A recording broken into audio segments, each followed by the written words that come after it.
My first solo exhibition was in 2011, which was almost 10 years after I really started painting work on the street. It felt like a significant milestone at the time, but in hindsight, I think it's just been one of hundreds of small steps in my career.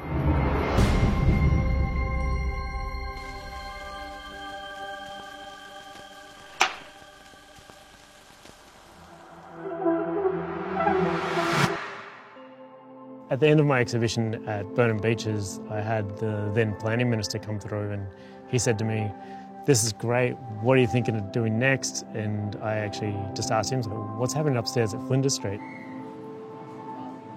I started working with the then Melbourne Festival, hoping to open it in 2020. And then all of a sudden there was the pandemic.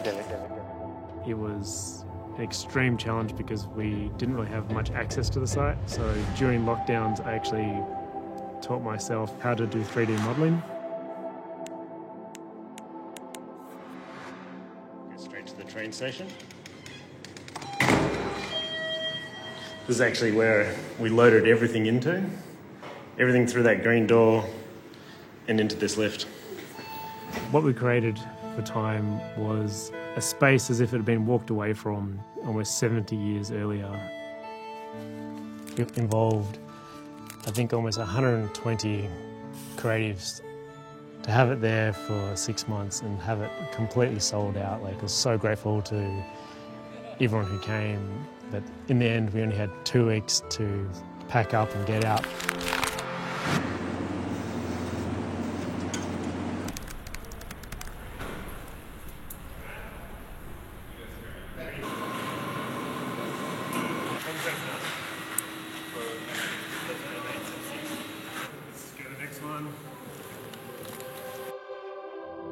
To start this discussion with Agua, and the idea of showing it again was hugely exciting.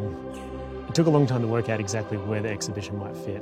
We knew there was a building at the back, the Centenary Galleries, and it hadn't been really used for 20 years. And we could get floor plans, and because of my experience of dealing with Flinders Street and the 3D models, and I could mock up some concepts of where the furniture and objects and the layout of the exhibition might work. There was this room in the centre and I wasn't quite sure what to do with it. None of the other installations really fit into the space, and it had these staircases that one was right inside the door that you would enter and one was right after as you exited. And our solution was to actually build a platform from staircase to staircase, and this also meant we now have a stage in the room, and the stage led us to the idea of making a theatre. Still trying to make it in this way that kind of felt like it was abandoned and really quite dark, but there was still this kind of mysterious romance left in the room of this longing. Creating work that feels like it's right on that precipice of about to fall apart or disappear, or just from a world that no longer exists, all stems from painting street art and graffiti.